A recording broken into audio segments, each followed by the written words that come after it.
Hai guys, ketemu lagi sama saya Kiwing. Di kesempatan kali ini saya mau men-sharingkan sesuatu tentang pengalaman saya dalam bermusik dan hal-hal apa yang ingin saya bagikan yang mudah-mudahan bisa bermanfaat buat teman-teman ya. Di kesempatan kali ini saya pengen kita tuh mengetahui tentang apa sih sebenarnya pekerjaan-pekerjaan jenis yang ada di musik. Bagi teman-teman yang mungkin selama ini sudah menggeluti musik atau seni lah kita katakannya, tidak harus bicara musik, misalnya vokal ya berbau dengan entertain gitulah ya. Nah, mungkin kalian berpikir kira-kira kerja apa ya cocok, atau mungkin teman-teman yang baru mau mulai dengan kegiatan musik atau kegiatan yang berbau dengan seni gitu ya, kira-kira apa aja yang akan cocok sama saya. Karena ini penting teman-teman, ketika kita tidak tahu apa yang menjadi kelebihan kita, strong and weakness, kita tidak tahu mana kelebihan dan kurang kita, maka kita bekerja pun tidak akan maksimal dan kita akan cenderung tidak bisa bersaing. Walaupun kehidupan ini kita bukan bersaing ya, tapi setidaknya itu dari sisi semangatnya kurang gitu. Jadi kita harus tahu dulu kita di mana. Nah, yang pertama ada 4 yang menurut saya sebagai musisi yang pengalaman saya selama bermusik, dan saya juga sering sharing dengan yang senior-senior gitu ya. Saya menemukan ada 4 tipikal jenis-jenis pekerjaan dalam musik yang umumnya gitu. Mungkin di luar ini akan lebih berkembang lagi, tapi secara garis besar ada 4. Yang pertama, musisi itu adalah menjadi seorang solois. Solois itu artinya penyanyi yang berdiri sendiri atau musisi yang berdiri sendiri. Dia tidak ada band. Walaupun ada band, itu hanya semacam additional, pengiring, menemani. Tapi secara keseluruhan dia itu sendiri gitu. Jadi solois saja. Seperti artis-artis Mariah Carey atau artis-artis kayak yang single-single tuh siapa ya, kayak di sini Anji gitu misalnya kan, banyak lah yang solois itu. Nah, itu adalah salah satu karya jenis pekerjaan yang bisa teman-teman coba geluti. Artinya kalau memang teman-teman ada tipikalnya kurang bisa ngomong sama orang gitu, atau nggak bisa pokoknya kurang gitu bisa gaul, kan tipe orang beda-beda gitu ya. Nah, teman-teman cocoknya itu adalah jadi seorang solois, sehingga tidak terlalu, atau kayak misalnya di musik itu main jazz gitu kan, jadi mungkin tidak terlalu banyak dominan untuk miring, tapi lebih ke depan gitu, maksudnya maunya ke depan gitu. Intinya orang solois itu seperti itu. Lalu kedua adalah tipikal pekerjaan yang bisa kita ambil adalah seorang pengiring. Pengiring ini bisa di cafe, bisa di wedding atau acara-acara gathering, birthday, atau bahkan gereja, atau ya banyak lah acara-acara. Pokoknya pengiring, dia ngiringin sebuah acara gitu supaya bisa berjalan dengan baik. Nah, ciri-ciri pengiring itu ya gampang, dia orangnya suka ngulik lagu, dia orangnya tuh senang mempelajari hal-hal yang baru, ngulik lagu. Karena seorang solois kadang-kadang juga nggak terlalu suka gitu untuk ngulik-ngulik yang sifatnya lagu yang dia nggak suka, dia hanya mempelajari yang dia suka gitu. Tapi kalau seorang pengiring tuh dia senang gitu mempelajari berbagai perbedaan gitu. Nah, itu ciri-ciri teman-teman yang punya rasa di situ, kayaknya ngulik lebih menikmati daripada solo ya. Teman-teman adalah pengiring ya, kalau udah kesana ya kembangkan gitu. Jadi kuliklah banyak lagu, tidak harus kita tuh menjadi seorang solois atau seorang, istilahnya nggak usah bersaing dengan apa yang kita nggak bisa. Yang tadi saya bilang strong and weakness. Ketika teman-teman memang merasa lebih cocok menjadi seorang pengiring, ngulik lagu tuh lebih nyaman, lebih menikmati daripada harus adu-adu jago-jagoan gitu, entah di nyanyi atau di musik, ya mendingan kita jadi seorang yang mengiring gitu loh. Karena jago itu kan relatif ya teman-teman ya. Yang ketiga, seorang teacher atau guru. Nah, dalam musik atau seni juga, kenapa saya bilang teacher, guru ini adalah satu hal pekerjaan musik, karena belum tentu orang yang bisa solo ataupun bisa ngiring bisa ngajar. Karena ngajar itu butuh psikologi ya, butuh kesabaran.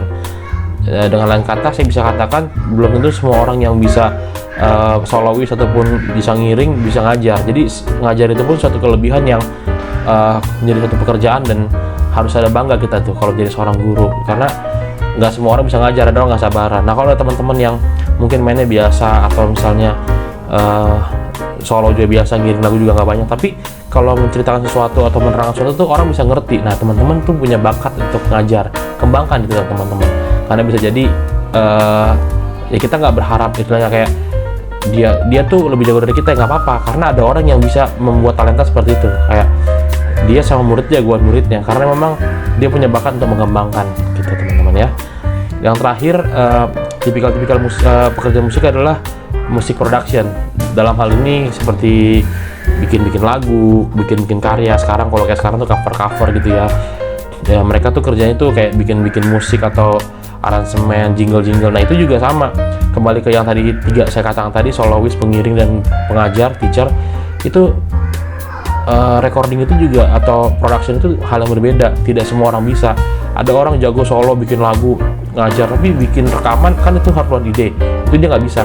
Maka dari itu sekali lagi pahamin teman-teman tuh ada di mana. Nah kalau ciri-ciri untuk musik production ini adalah gini, selalu dalam membuat satu lagu tuh ada ide gitu. Jadi kayak misalnya ada kan orang yang cuma ngiring itu kayaknya udahlah lagunya begitu. Ada orang yang setiap kali buat lagu pengennya tuh kayaknya enak begini nih. Nah itu ciri-ciri orang yang punya bakat musik production, teman-teman, itu perlu dikembangkan.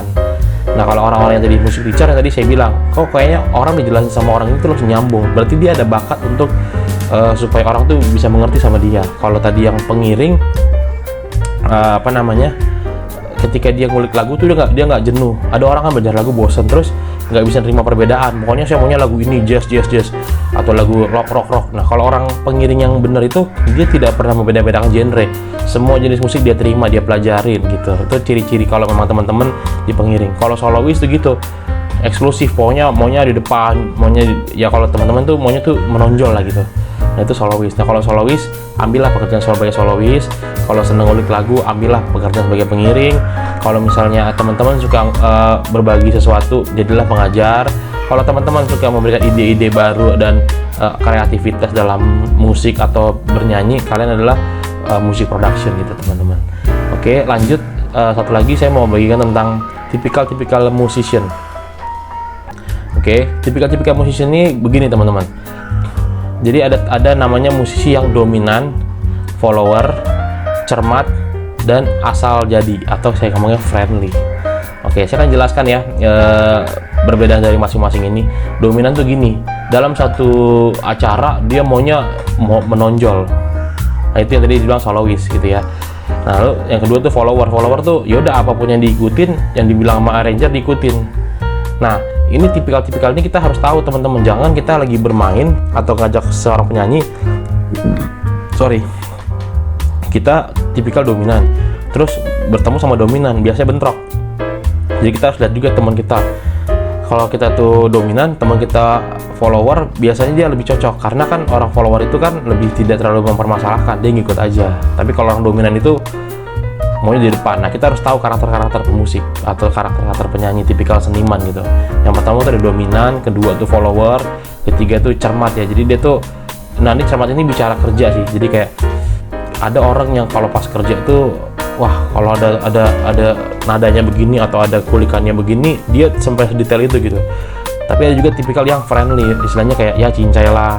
Nah kalian bisa lihat tuh ada teman-teman yang nguliknya nggak rapi, tapi udahlah yang penting jalan, intronya asal buka aja, atau nyanyinya udah yang penting ambil refnya, endingnya nggak tahu gitu. Nah itu tipikal musik yang friendly atau tipikal seniman yang friendly.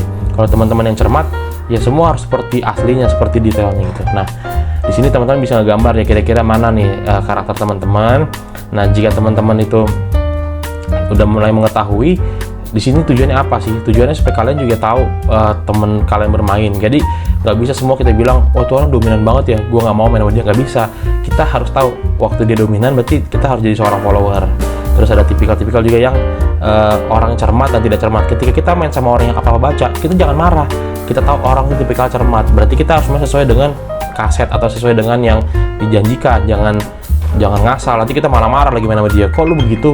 Atau sebaliknya kita orang cermat main namanya asal jadi, dia cuma tahu intronya atau nggak ngulik sampai habis, kita nggak boleh marah ya. Kita harus jadi musisi yang bijak gitu teman-teman, sehingga kita tidak berbenturan terhadap kerjaan kita di kemudian hari. Oke, saya rasa begitu dulu.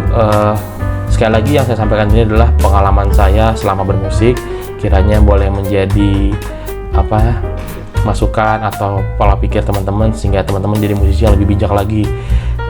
Tidak ada yang jago, semua itu ada kelebihan dan kekurangan. Bagaimana teman-teman menyikapi pola pikir ini, itu menentukan bagaimana teman-teman asik bermusiknya. Karena bermusik itu bukan soal jago-jagoan, tapi bagaimana menyikapi pola pikir itu sehingga teman-teman jadi musisi yang bijaksana. Oke, sukses untuk kita semua. Salam, bye-bye.